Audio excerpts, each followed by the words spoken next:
প্রথম কোয়ালিফায়ার ম্যাচে রংপুর রাইডার্সকে হারিয়ে পঞ্চমবারের মতো শিরোপা জয়ের লক্ষ্যে ফাইনালে পৌঁছে গিয়েছে Comilla Victorians.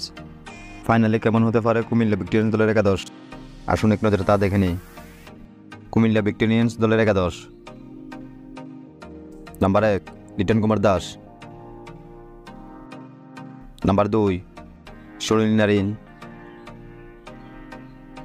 Number 3 Towhid Hridoy, number 4 Imrul Kayes, number 5 Johnson Charles,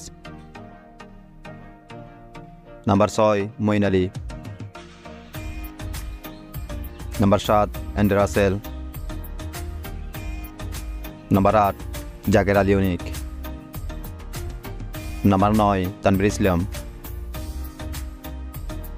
number 10 Mushfik Hasan, number 11 Mustafizur Rahman. আসুন এক নজরে দেখে নিই ম্যাচের সময়সূচি। ম্যাচটি অনুষ্ঠিত হবে 1 মার্চ রোজ শুক্রবার সন্ধ্যা 7টায়। Venue Sher-e-Bangla national cricket stadium.